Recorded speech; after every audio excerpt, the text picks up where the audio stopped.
Olá, eu sou a psicóloga Raquel Fernandes Chimizo e hoje eu quero falar com você sobre o jogo da baleia azul. O tema está sendo muito discutido pela mídia, muitas brincadeiras estão sendo feitas a respeito do jogo, mas o jogo ele trata de uma questão muito séria, que é a questão do suicídio na infância e na adolescência. Então por isso eu resolvi falar um pouquinho com você sobre o assunto. Uma das questões importantes sobre o jogo é entender como ele funciona. Provavelmente ele foi feito por um grupo de pessoas e ele é abastecido também por pessoas em diferentes partes do mundo, porque ele se alastrou muito rápido e ele chegou no Brasil no início desse ano, causando um verdadeiro pânico entre os pais, porque o jogo incita as crianças e os adolescentes a cometerem atos de automutilação e, no final, a cometer o suicídio. Pensando na questão que nós estamos falando aqui de pré-adolescentes, de adolescentes, a gente não pode esquecer que nesse momento da vida eles estão passando por uma transformação muito grande. Então eles estão tendo que se acostumar com o novo corpo que surge.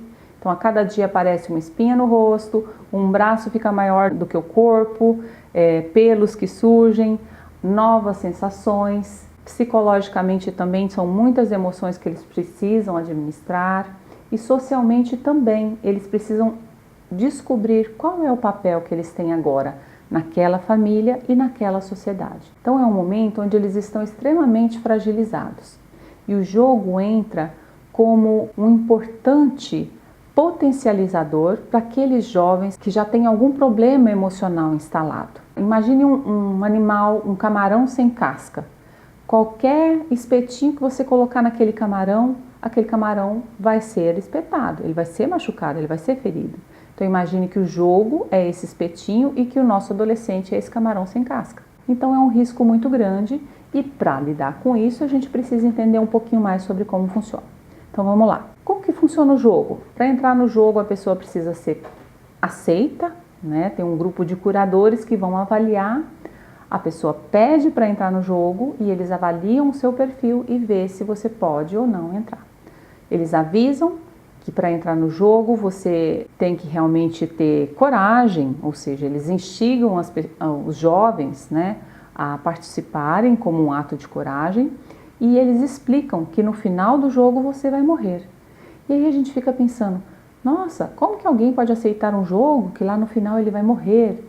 Geralmente são adolescentes que já estão com um transtorno instalado ou que já estão com uma ideia suicida e que são facilmente influenciáveis pelas propostas do jogo.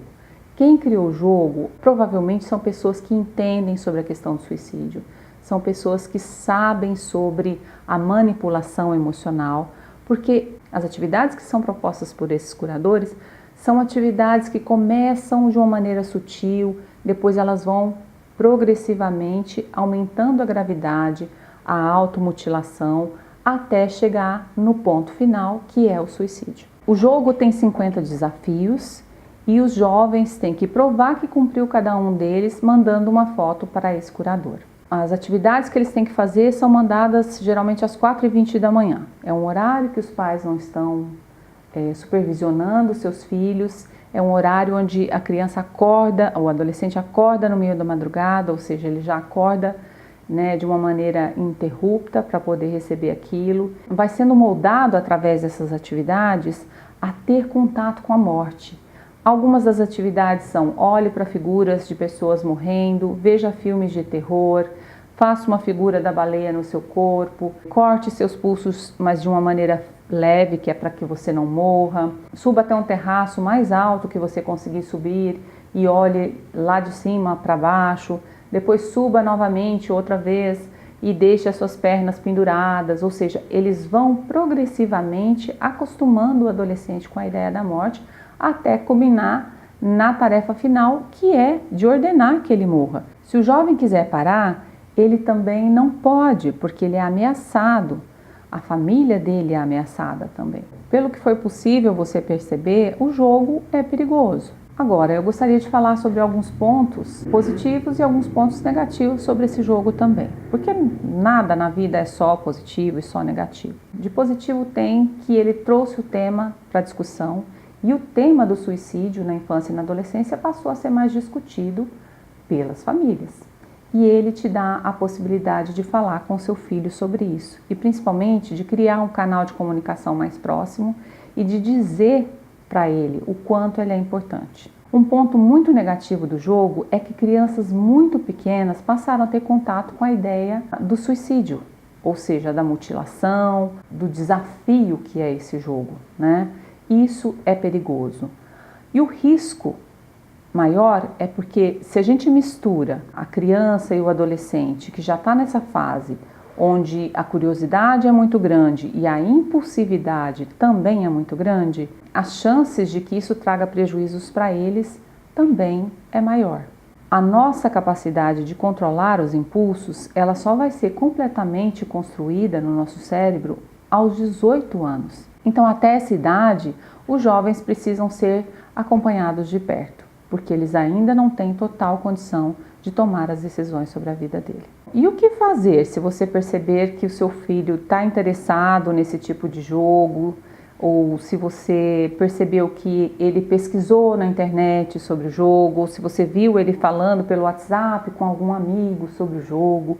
Como agir? Primeira coisa, converse com seu filho, pergunte para ele: mas por que você quer saber sobre esse jogo? Você já pensou em se matar? Se ele já sabe desse assunto e se ele demonstrou curiosidade sobre isso, é porque ele já está pronto para falar sobre isso. E você vai ouvi-lo, vai entender até onde ele sabe e por que da curiosidade dele. Isso vai te ajudar a estreitar o laço emocional para com seu filho. Isso é muito importante. É importante que você crie esse canal de comunicação onde o seu filho se sinta à vontade para falar com você sobre as dores emocionais pelas quais ele passa. Outra coisa muito importante: crie um espaço de convivência saudável para o seu filho. Que a sua casa seja um espaço de convivência saudável, que a sua família estendida, a casa da avó, dos tios, sejam ambientes saudáveis onde o seu filho possa sentir segurança, sentir prazer em estar com aquelas pessoas. Cerque os seus filhos de bons relacionamentos.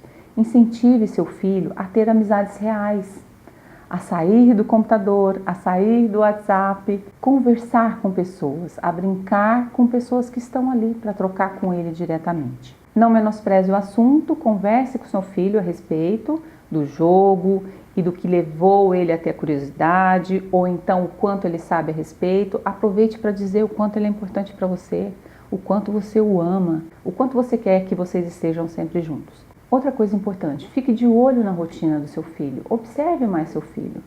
Pesquise sobre o jogo na internet, veja o que está sendo dito sobre isso, se informe, porque aí você vai ter argumentação. E as argumentações não devem ser de uma maneira autoritária, ou seja, não entre, não olhe o jogo e não fale sobre isso. Talvez se você disser: sempre que você quiser saber sobre isso, eu vejo junto com você, porque eu sou responsável por você. E esse é um assunto perigoso. Então, eu quero estar junto com você para te dar as informações que você quiser. Essa é a minha sugestão. Procure a ajuda de um profissional.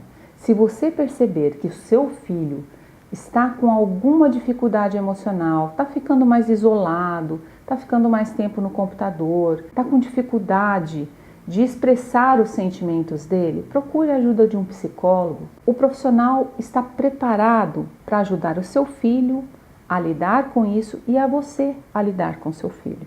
Bom, eu gostaria de encerrar o vídeo falando com vocês, pais, sobre o que eu também já falei no vídeo anterior. Crie uma proximidade emocional com seu filho, aproveite esse assunto para poder discutir questões importantes sobre os valores que você tem e sobre a importância que o seu filho tem na sua vida. E queria também falar um pouquinho com as crianças.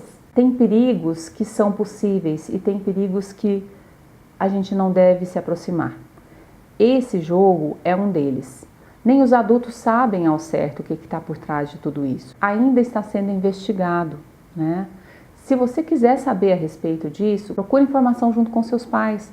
Seus pais podem lhe mostrar o que é possível saber sobre o jogo com segurança. Não se arrisque de uma maneira que pode trazer prejuízos para você, pode trazer prejuízos para aqueles que você ama também. Outra coisa importante é que existem caminhos diferentes para que a gente resolva as nossas questões emocionais, assim como eu falei no vídeo anterior. Às vezes a gente se vê como se nós estivéssemos em um labirinto. Parece que não tem saída, que não tem para onde ir. Mas sempre há uma saída. Todo labirinto tem uma saída. Se tem uma entrada, tem uma saída. Assim é na nossa vida emocional também. Às vezes a gente passa por coisas que a gente acha que nunca vão acabar. Mas a vida é assim. A vida é um presente. E é um presente que a gente vai fazendo na medida que a gente vai vivendo. Então eu queria dizer para você que a vida é muito importante, a sua vida é muito importante, e eu queria que você pensasse sobre ela e que cuidasse bem dela. Por hoje é só, eu fico por aqui. Se você gostou do conteúdo que foi falado aqui, compartilhe com seus amigos, me ajude a divulgar esse conteúdo com o maior número de pessoas. Curta a nossa página no Facebook, se inscreva no nosso canal do YouTube e acompanhe os outros vídeos que virão por aí. Um grande abraço e até lá!